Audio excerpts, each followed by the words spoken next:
I spent like forever cleaning. Oh, there's a box. I spent forever cleaning and rearranging the furniture of the living room, and nobody even cared. Hi, my name is Jamie, and welcome back to my channel. Today we're doing a Dollar Tree book review, and we are going over Scared Little Rabbits by AV Geiger. If you're not aware, this is a series on my channel where I go to my local Dollar Tree, find a book, and read it, tell you if it's worth $1. What else are you going to do with a book? I actually didn't know if I was going to do a video on this book because I was about halfway, just a little over halfway through the book. And I was like, there is not enough meat to this book. There's not enough for me to talk about. And then I got to the murder mystery part of it, and yeah, I have a lot of thoughts. Look at this cover. Look how dark, mysterious. Scared Little Rabbits. That's a wonderful name for a book, okay? I was thinking we were gonna get some kind of Lolita-esque horror. There's some like glitchiness going on, and I was like, okay, so cyber, Lolita, thriller horror stuff. This is gonna be so cool. It was not. This is a YA book, and YA is such a difficult genre because on one end you have books that could only appeal to like a 13-14-year-old who has just outgrown Warrior Cats and the Magic Tree House, and on the other end you have books that would appeal to a 30-year-old that are just so devastatingly beautifully written, complex, nuanced, that are like basically classical literature but written in the modern age. And it's just a toss-up whenever you pick up a YA book which side of the spectrum it's going to be on. Unfortunately, this was more towards the former. This was definitely written for a younger audience, which is okay. Younger audiences need books that are interesting and are written for them, that are not commandeered by adults on TikTok. This book is 345 pages long, and I read it in one night. Not because it was so interesting I couldn't put it down, but because like after an hour, I was already 100 pages in, and I challenged myself to just finish it in a night, which I did. So once I started engaging with this book on its own level and not expecting it to entertain a 22-year-old who reads a lot of mystery thriller, I was like, this is cute. It's cheesy. It's adorable. I understand where it's coming from, and I liked it. I definitely would have enjoyed it a lot more if I were 14. It just went downhill.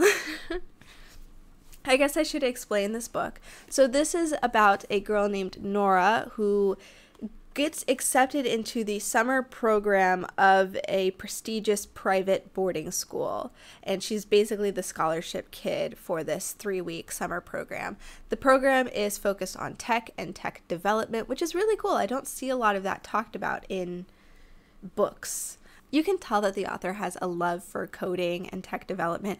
I actually did a little bit of research on this author. I went to her website, and she does. She, I think, said she was an epidemiologist, and she has a love for coding, and she writes books to help girls get interested in STEM, which is wonderful. I like that. A couple years prior to the events of this book, an alum of this school and summer program created a new social media app that has taken the world by storm. It's called InstaLove. Ironic. InstaLove as an app is supposed to be kind of like Snapchat and Instagram and a dating app, and every time you meet somebody you see their avatar, and there's like options and dialogue things that you can do to get to know people, and then you can categorize them as like friends or crushes, and then you get points with the more people you talk to. It's a cool little app idea. I'm surprised that we don't have an app like that. Anyway, Nora arrives for her summer program, and she literally runs into this guy named Maddox, and he's very attractive. Oh my god, I wonder who the love interest is gonna be. Maddox is a senior, and he's actually dating the most popular girl at the school, who is also the daughter of the people that own the school. Her parents own the school. Maddox and this girl, Eleanor, not to be confused with Nora, whose name is short for Eleanor, Maddox and Eleanor have known each other since they were babies. His grandmother was her nanny, and so because they were best friends and then eventually started dating, her parents pay for his tuition here. He basically has a free ride because he knows her. Nora's a very shy and lonely girl. She doesn't really know how to interact with people, which in my last video I talked about how a lot of authors will just layer that on top of their character without it actually having any depth or reason. I feel like this author wrote from experience. Like, you could tell that this author has had many moments where she was in a group of people and still felt alone, and I could really connect with that. You know how I said the social media site being called Insta-Love was ironic? It's because Nora and Maddox have an Insta-Love relationship. It's really weird because they run into each other, and then literally the next chapter he breaks up with his girlfriend Eleanor, which he says that's been a long time coming. It makes sense. Okay. He breaks up with his girlfriend Eleanor and is like, it's because I like somebody else. You literally just met Nora. They have a relationship. It like blooms, it blossoms over 3 weeks. Like, there's not a big enough time period for me to believe in a relationship between the two of them. It was always going to feel rushed, even if it wasn't insta-love. Anyway, everyone at the summer program has these smart glasses, or visors is what they keep calling them, and one of the girls, Reese, gives Nora one. These smart glasses are a mod that Reese is programming to work only with the Insta-Love app to actually see augmented reality, and so you see everyone's avatars as they are. It's very futuristic. The actual terrain changes, like it can be programmed to change. I think that's kind of weird, but that is important to talk about. We find out later that Reese is the younger sister of the guy who made the app, so nepotism.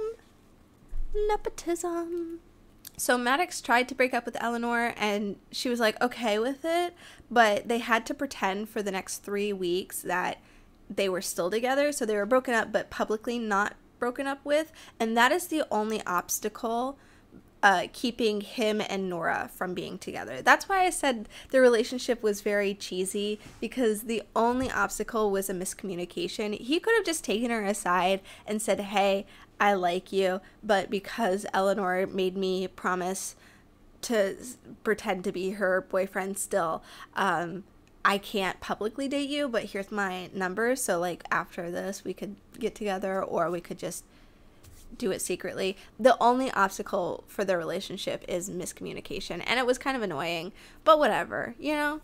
So Nora's wearing her smart glasses visor, whatever it is, and not looking where she's going, and she doesn't get an alert to tell her that there's a pool where she's going, so she falls into a pool while wearing her smart glasses, and everyone's like, that's a huge safety concern. So she then joins the team of Maddox, Reese, and Eleanor to help code a program that would tell people there was something and that there was like an obstacle near them, like they were approaching a hazard, even if they're not looking the way they're going with the visors. It's kind of convoluted and a little confusing, but it is important to the mystery.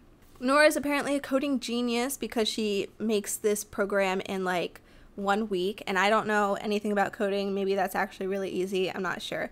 But while she's doing this, she and Maddox are flirting, and Eleanor is pretending to be petty. I should mention that this book is written in Nora's perspective, Maddox's perspective, and then it cuts to little online diary entries from Eleanor's perspective, and she's writing about a secret plan that she has, right? So the first half, like over half of this book, is just focused on this one relationship.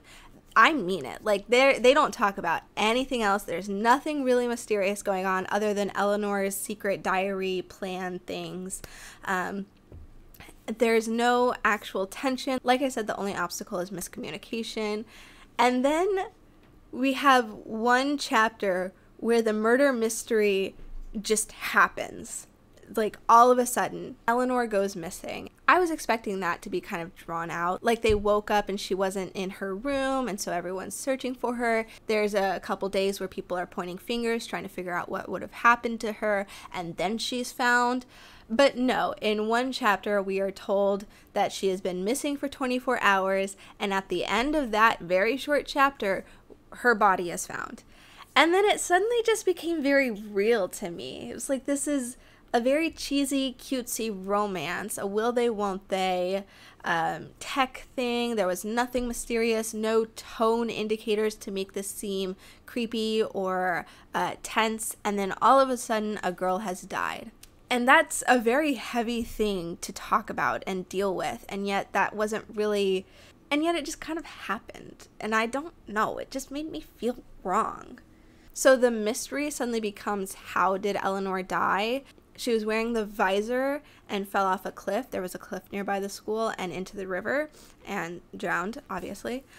And very quickly, Reese points a finger at Nora because they looked into the programming of the visor and found out that the hazard programming that she coded had been tampered with, and instead of an alert popping up when you're 10 feet away from the hazard, it was -1, which meant the hazard alert wouldn't have popped up in time. And if she wasn't looking where she was going, she wouldn't have seen that she was about to walk off the cliff.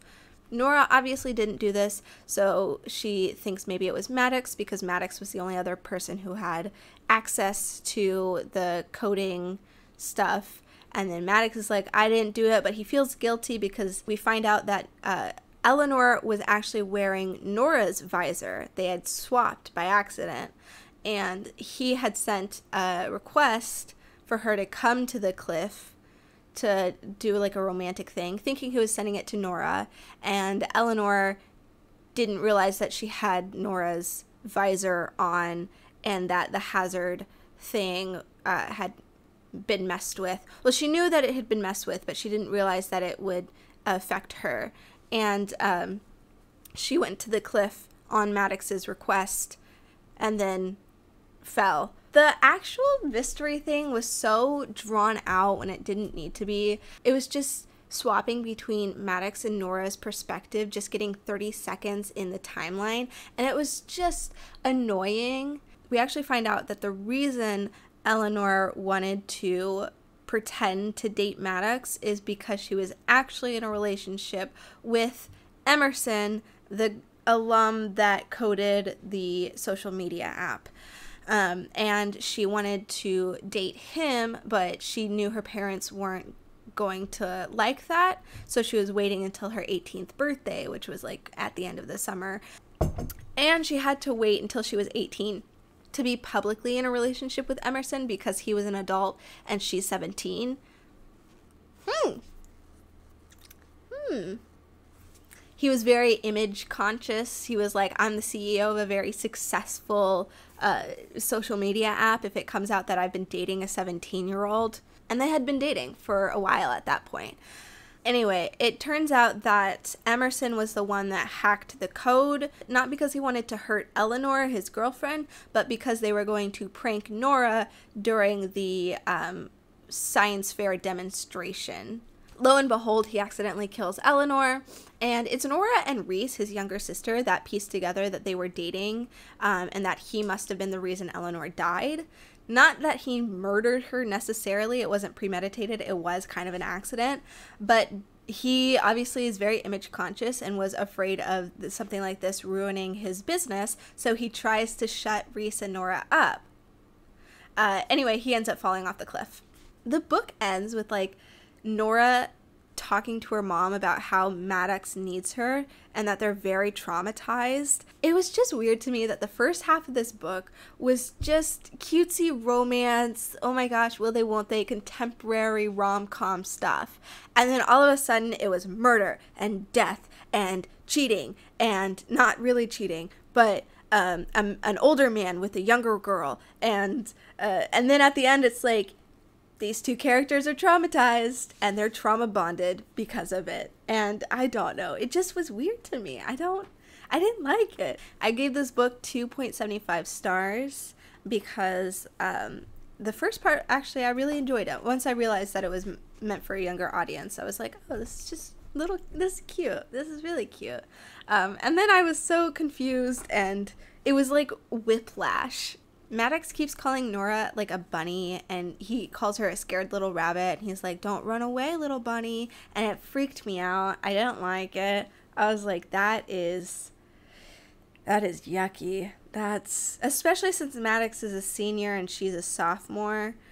She's 16 and he's 17. They keep calling her a sophomore and him a senior. And I was like, that's kind of yucky, you know? I guess he's only a year older than her. My boyfriend's a year older than me, but if he ever called me a bunny in like a romantic context, I would feel so freaked out and gross. Yucky. It gave me the ick, I guess. It just gave me the ick. I wasn't a fan of it. It almost seemed like Geiger liked the name Scared Little Rabbits as a title, and then wrote him calling her bunny over and over, or like a rabbit over and over again, so that it would justify naming the book Scared Little Rabbits. So that was my review of Scared Little Rabbits by AV Geiger. I will not be reading any of her other books, but if you are a younger teen, you might be interested in them. I do like what she's going for of writing mystery thrillers for coding and tech and social media. I think that's a modern day horror genre that should have more exploration. This was more of a stream of consciousness review. I didn't write anything down about what I wanted to say. If you like that review, go ahead and subscribe, and I'll see you in the next video. Okay, bye! One time I asked a couple friends if I were an anime girl, would I be a cat girl or a bunny girl? And all of them said bunny girl.